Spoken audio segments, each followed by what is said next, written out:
Hey guys, how we doing today? Out of all of the issues in America right now, what do you think our government is focusing the most on? Any guesses? Oh, the thing that Americans love the most. Obviously, besides freedom, guns. To the point where they got a real big nerd, and look, I got nothing against nerds, but if you're anti-freedom and anti-America, I'll treat you the exact same and call out the issues that I see with you like anyone else. And I've done it before and I'm gonna do it again. But today is just a nerd. Hang on, let me get my computer out for this nerd.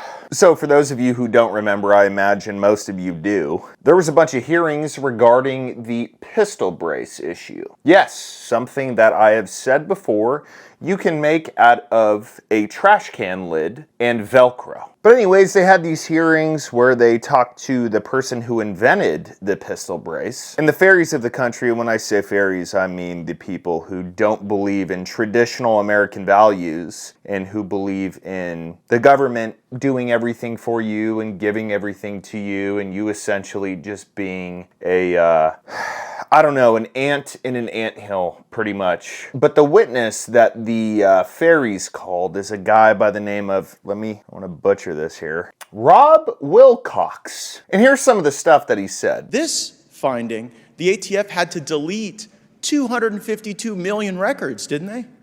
So this is a tool that's helped solve 50% of crime. Wait. Did they have to delete 252 million records? What I know about this tool is that it's a crime-fighting tool. That's how I'm asking you. Did they have to delete? You said you're aware of the report. Is that conclusion correct? They had to delete 252 million records. I'm not aware of that line. Look, man, I gotta say, you look like just a bit of a Karen. You're actively helping the government take away rights from Americans, and you have an attitude? You have an attitude. Does that seem odd to you, Mr. Wilcox? What about this? Let me ask you this question. Do you think it's okay for the ATF to act outside of congressional legislative authority, criminalizing 10 million Americans who are currently law-abiding citizens? I don't believe that is what ATF is doing here, so I disagree with the premise. Look, we disagree with every premise that you have in your life, okay?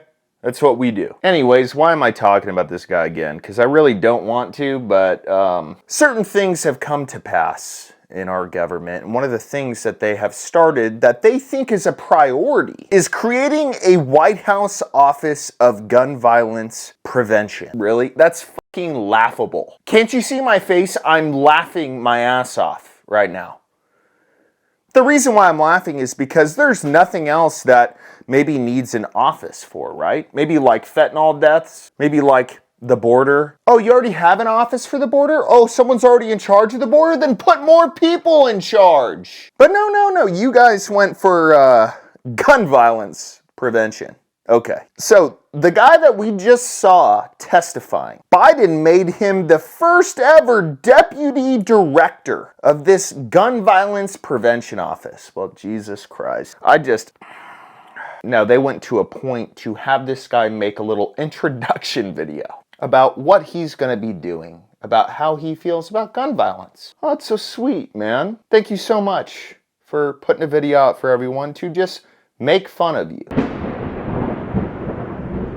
Everyone, before we get started, big thanks to Blackout Coffee for sponsoring today's video. Y'all know that my favorite is Brutal Awakening. Morning Reaper is a close second, but more important than the coffee, this is a company that shares the same values as me, and that's rare nowadays. Love for America, love for morals. Doing what's right. They're not gonna sell out to the left. They have Operation Blackout where they're donating 2 cups of coffee for every bag sold to deployed troops. And I personally know the owners, fantastic guys that will not bend on their values. So go support them and grab some amazing coffee at the same time. Grab a shirt, you can get this one, grab a mug. We're putting the discount code and link below the video. Go join the family.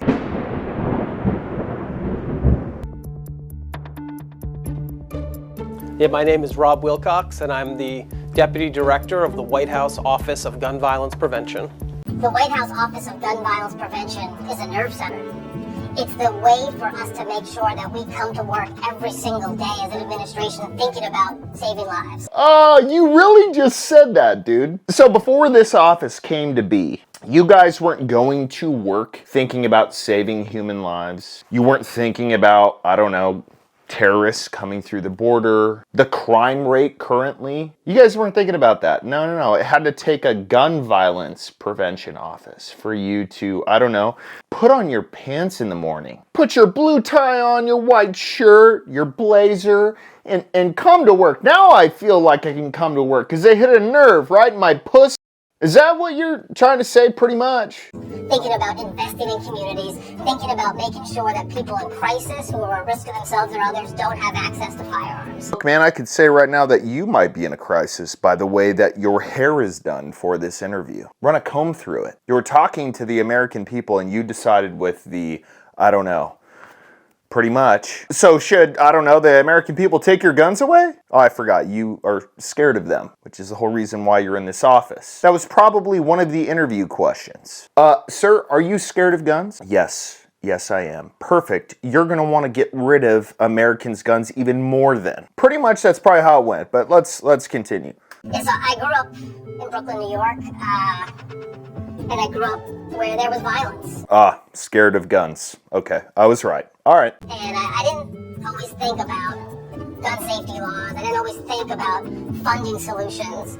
And when my cousin was shot and killed by someone who never should have had a gun, whose own family didn't want him to have a gun. And here we get to the problem of government thinking on guns. So you just said that this dude's family didn't want him to have a gun. A gun is not really something that you buy unless you really want it. It's just not. It's not a t-shirt. It's not a pack of gum. It's something that you either love, you see as self-defense, or you're a criminal. All of those work very well with guns. So if someone wants one really bad, do you think the family has any say in it? Well, his own family didn't want him to have one. What if your own family wants you to be a vegan? What if your whole family was a bunch of people who are part of the LGBT whatever community and they want you to cut your dick off? Your statement is saying that a family has complete power over you. That's the problem. I thought about these gaps.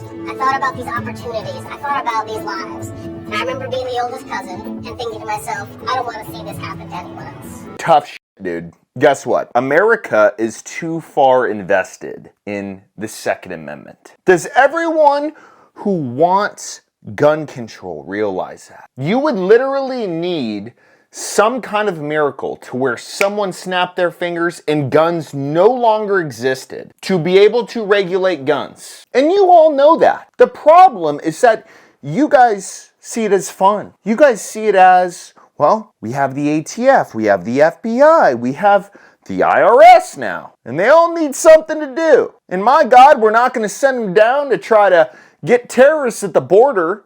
So you know what we'll do? We'll just have them try to take away Americans' guns and lie about them and say, you know what? Well, these are a problem.